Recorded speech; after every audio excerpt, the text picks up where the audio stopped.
Elias Thorne was a man forged in the harsh crucible of the Texas Panhandle, a man who believed in the tangible weight of a thing, the heft of a saddle, the solid beat of a horse's heart, the clear count of cattle on the range. He had little use for sentiment, poetry, or anything that couldn't be measured, bought, or sold. His ranch, a sprawling, profitable enterprise known simply as the Bar T, was the result of relentless, back-breaking work and an iron will. He had everything a man in the Wild West could want: land, prosperity, and respect that bordered on fear. Yet, his life was hollowed out by a profound, lonely silence. He was a bachelor by choice, believing that women were too fragile for the relentless demands of the frontier, and too distracting for a man dedicated to building an empire.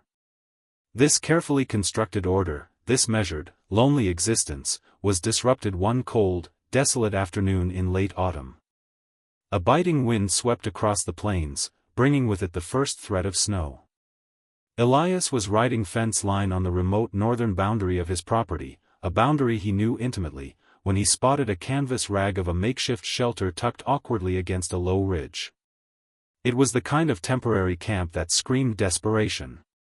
He approached slowly, hand resting near the pistol grip, suspicion overriding his natural reluctance to interfere. He dismounted, the cold air immediately biting at his cheeks, and pushed aside the flapping canvas flap. The sight inside froze the suspicion in his veins, replacing it with a cold, sharp pity. Huddled on a meager pile of frayed blankets were a woman and a child. The woman, pale and gaunt, her clothes threadbare and soiled, was barely supporting a little girl who looked no older than 4. The child was silent, too weak even to cry. The woman looked up at Elias, her eyes wide, haunted, but strangely clear. She was strikingly beautiful, even through the veil of starvation and exhaustion. With dark, luminous eyes that held the sorrow of the entire frontier. "We haven't eaten in 5 days," the woman, whose name Elias later learned was Sarah Jenkins, whispered, her voice a dry, rasping sound barely audible above the wind.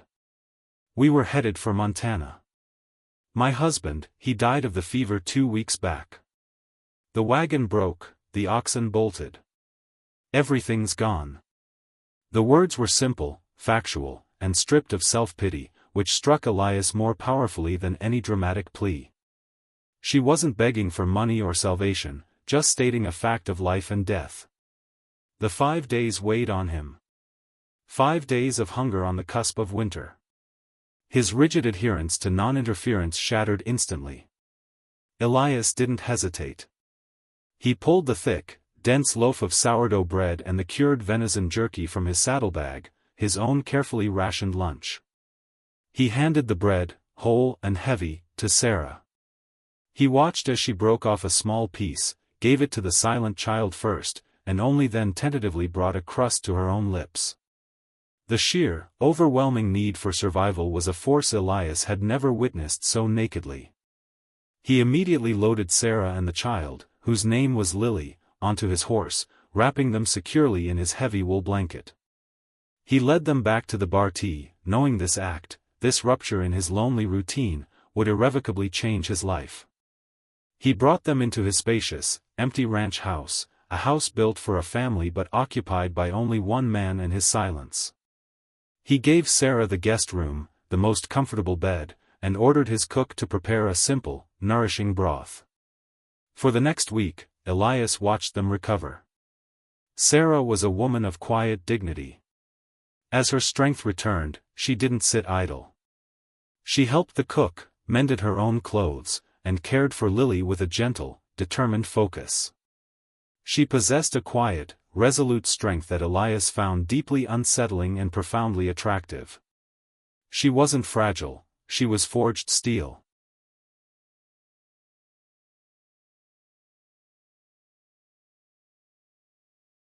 Tempered by loss. The silence in his house, once an empty expanse, began to fill with the quiet sounds of domesticity, Lily's soft, tentative laughter, the rustle of Sarah's skirt, and the low, polite tone of her conversation.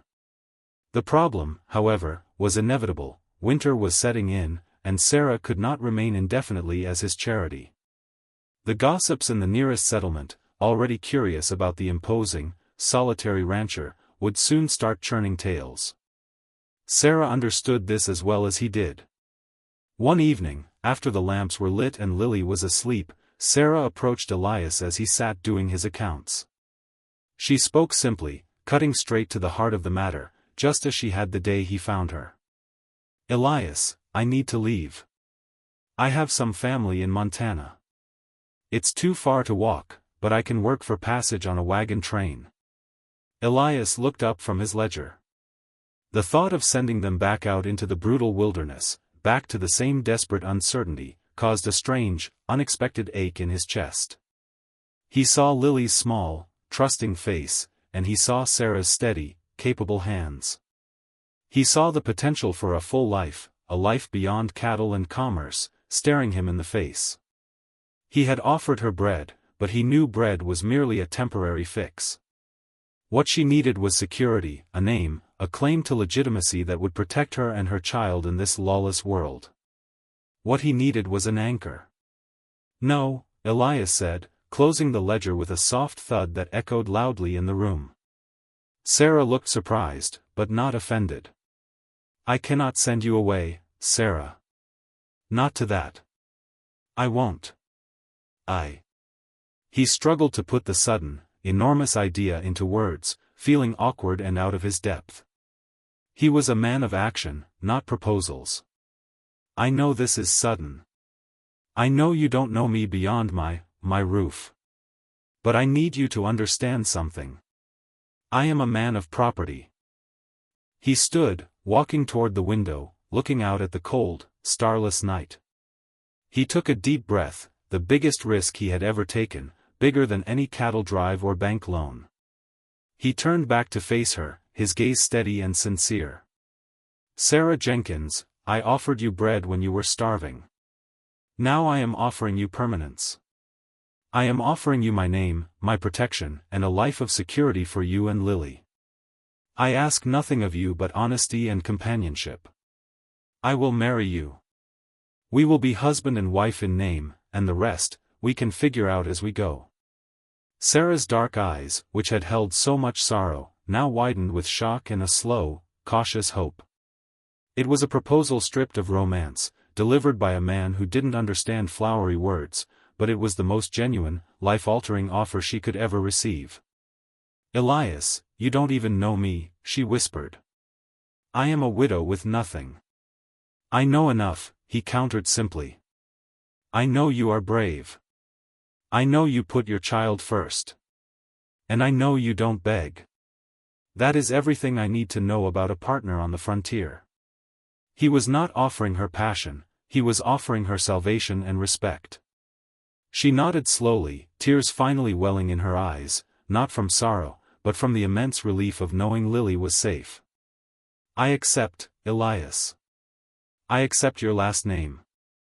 The wedding was a quiet, private affair held 3 days later by a traveling preacher who charged them a bottle of good whiskey for his service.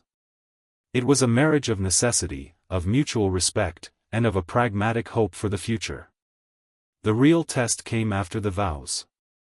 Elias was true to his word, he gave Sarah his name, his protection, and absolute respect for her personal space. They shared a house but lived separate lives, united only by the presence of Lily and the solemn promise they had made. But over the months, the marriage of convenience began to transform into something deeper. Sarah, now Mrs. Thorne, took her efficiency and quiet grace, turning the barren ranch house into a warm, welcoming home.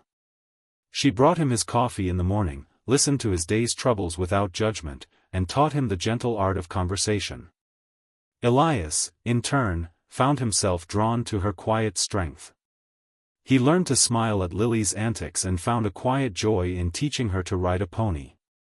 The silence in his heart began to lift, replaced by a warm, protective feeling for his new, unexpected family. The physical distance between them gradually shortened. One snowy evening, sitting by the fire, talking about the future of the ranch, Sarah reached out and placed her hand on his, a gesture of simple companionship.